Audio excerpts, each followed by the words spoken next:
पिछले दिनों हम लोगों ने बात की थी जिस टॉपिक पे, उससे आगे हम चलते हैं।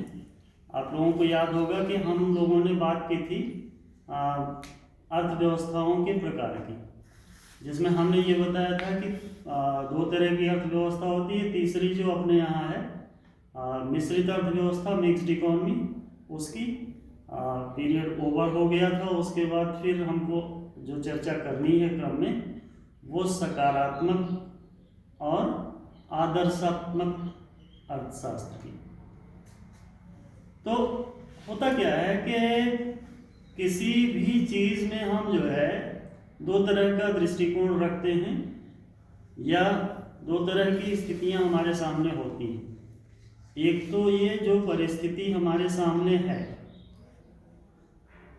जो परिस्थिति हमारे सामने है, मतलब अर्थशास्त्र की भाषा में या अर्थशास्त्र की विषय वस्तु के रूप में अगर इसे हम समझें तो कितना उत्पादन है, कितनी कीमतें हैं, महंगाई का स्तर क्या है, हमारी आय कितनी है, जो भी चीज़ें हैं जो हैं उनका अध्ययन हम करते हैं।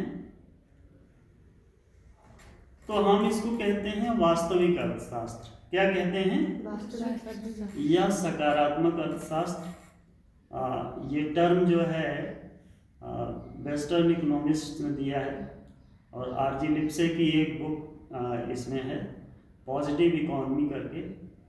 तो उन्होंने उसमें उसका विस्तार से वर्णन किया है। आरजी लिप्से एक बहुत बड़े अर्थशास्त्री हुए। उनकी किताब आप हायर क्लासेस में जाएंगे तो आपको ये किताब उपलब्ध होगी। आप अपनी रुचि के अनुसार इन किताबों को लाइब्रेरी से या फिर जो है स्वयं अपने स्तर पे इनका मैनेज कर सकते हैं। बहुत अच्छा लिखा है उन्होंने। तो पॉजिटिव इकोनॉमिक्स या सकारात्मक अर्थशास्त्र इन चीज़ों का अध्ययन करता है कि जो चीज़ें हैं वो क्यों हैं। जैसे बेरोजगारी है, कितनी है, क्यों है। तो जो चीज़ें उपस्थित हैं, जो कारक जिस अवस्था में हैं, उनका अध्ययन करना सकारात्मक अर्थशास्त्र की विषय वस्तु है। और अधिकांश समय में हम इन्हीं चीज़ों का अध्ययन करते हैं। ठीक है। तो अंग्रेजी का एक प्रोवर्बियल स्टेटमेंट है, what ought to be and what not to be. Ought to be का मतलब क्या होना चाहिए, क्या होना चाहिए, और क्या नहीं होना चाहिए। तो क्या होना चाहिए जब हम अध्ययन करते हैं तो इसमें एक मूल्य निर्णय आ जाता है। क्या आ जाता है? मूल्य निर्णय का मतलब ये होता है कि हर व्यक्ति का अपना एक वैल्यू सिस्टम होता है। उसी तरह से हर समाज का एक वैल्यू सिस्टम होता है। क्या होना चाहिए, क्या नहीं होना चाहिए, ये कोई एकदम जिसको हम कहें कि स्थिर चीज़ नहीं है। समय के साथ ये चीज़ें बदलती रहती हैं। मूल्य निर्णय बदलते रहते हैं कि नहीं बदलते?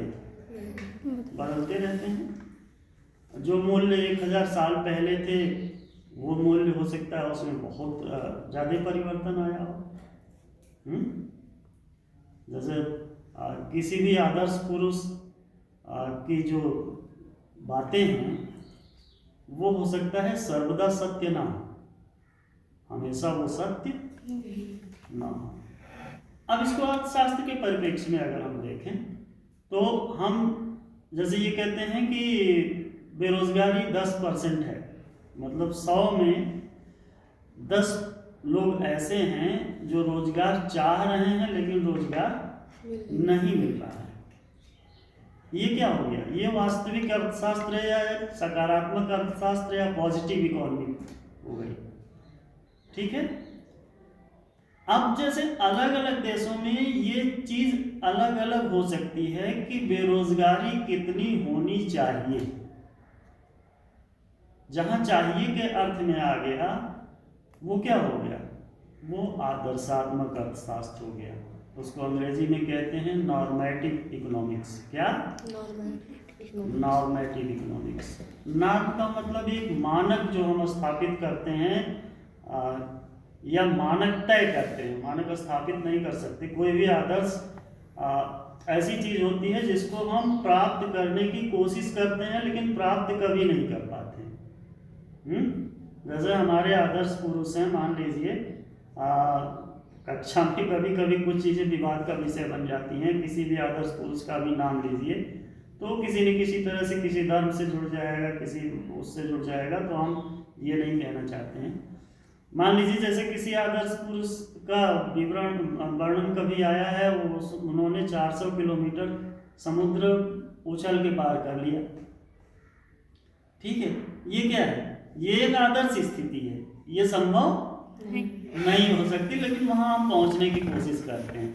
तो आदर्श स्थिति रोजगार में क्या है कि कोई भी व्यक्ति बेरोजगार ना हो।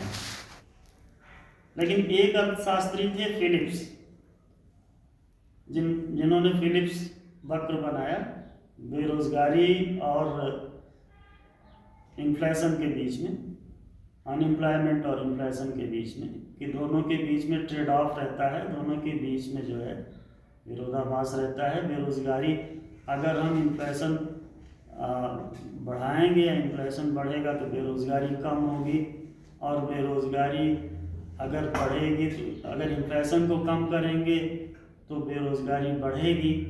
तो ऐसा उन्होंने एक अपना रिसर्च किया था। तो उसमें भी जो है विकसित देशों के लिए उन्होंने ये अध्ययन किया था, तो लगभग 3-4% तक बेरोजगारी रहेगी ही रहेगी किसी भी स्थिति में। तो आदर्श क्या हो गया उस स्थिति में कि बेरोजगारी को हम शून्य नहीं कर सकते हैं, 3% तक कर सकते हैं, 3% के आसपास रख सकते हैं। है कितनी? 10%। तो अब आदर्शात्मक अर्थशास्त्र क्या कहता है कि बेरोजगारी को 3% तक होना चाहिए, इससे ज़्यादा नहीं होना चाहिए। और वास्तविक अर्थशास्त्र या सकारात्मक अर्थशास्त्र क्या कहता है कि बेरोजगारी 10% है, और बेरोजगारी 10% क्यों है। बात समझ में आई? तो एक सीधा सा अगर आप परीक्षा में लिखने के लिए कहें तो आप ये कह सकते हैं, हम अभी नोट डाउन करा देंगे, आप ये कह सकते हैं कि आदर्शात्मक अर्थशास्त्र में इस बात का अध्ययन किया जाता है कि अर्थव्यवस्था में क्या होना चाहिए। क्या होना चाहिए मतलब कितना किस वस्तु का उत्पादन होना चाहिए, कितना बेरोजगारी होनी चाहिए, मुद्रा स्फीति अधिकतम कितनी होनी चाहिए। ये चीज़ें जो हैं वो किसका विषय है? आदर्शात्मक अर्थशास्त्र का। तो हमने आपको ये कहा शुरू में कि ये क्या है, ये कोई स्टैटिक चीज़ नहीं है, ये समय के साथ बदलने वाली डायनामिक चीज़ है।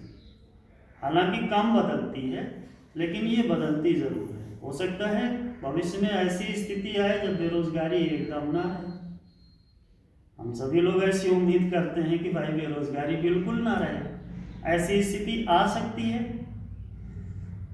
क्योंकि बहुत से देशों में कुछ कामों के लिए जो है ये स्थिति बनी है। जैसे अमेरिका का उदाहरण हम आपको बताएं तो अमेरिका में मशीनों की तुलना में लेबर कम है। लेबर कम है तो इसके लिए जैसे मान लीजिए प्लम्बर का काम है तो प्लम्बर की बुकिंग हमको हफ्तों रोज पहले करानी पड़ती है, तब वो उपलब्ध हो पाता है। और हमारे यहाँ क्या है, हमारे यहाँ बुकिंग की ज़रूरत ही नहीं है।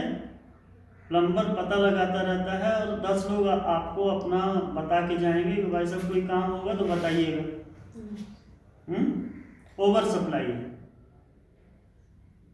तो हो सकता है भविष्य में ऐसी स्थिति आए बेरोजगारी रहेगी ना, लेकिन एक आदर्श जो इस समय है फिलिप्स कर्व के हिसाब से कि 3% तक बेरोजगारी किसी भी स्थिति में रह सकती है। बेरोजगारी को जीरो लेवल पे नहीं लाया जा सकता है। बहुत सारी चीज़ें हैं इसके पीछे, वो आप आगे जाके पढ़ेंगे कि जैसे स्ट्रक्चरल बॉटलनेक्स हैं और मॉनेटरी बॉटलनेक्स हैं, जिनकी वजह से इन्फ्लेशन को हम जीरो नहीं ले आ सकते हैं, इसलिए बेरोजगारी को भी हम जीरो लेवल पे नहीं ला सकते हैं। तो ये तो हो गया वास्तविक अर्थशास्त्र और आदर्शात्मक अर्थशास्त्र। फिर से एक बार आप इसको रिकैप्चुलेट कर सकते हैं कि वास्तविक अर्थशास्त्र या सकारात्मक अर्थशास्त्र में हम इस चीज़ का अध्ययन करते हैं कि क्या है और क्यों है। आदर्शात्मक अर्थशास्त्र में हम अध्ययन करते हैं कि क्या होना चाहिए। क्लियर है? कोई डाउट? तो इनको आप कॉपी में नोट डाउन कर सकते हैं। छोटे छोटे आपके शार्ट नोट बन जाएंगे जो 4 नंबर या 7 नंबर में आएंगे बोर्ड परीक्षाओं में। तो एक ये टॉपिक हो गया, ठीक है? Clear to all of you? Okay, next point है, अब अगला जो पॉइंट है इसका एक अलग वो कर लीजिए, सेव कर लीजिए।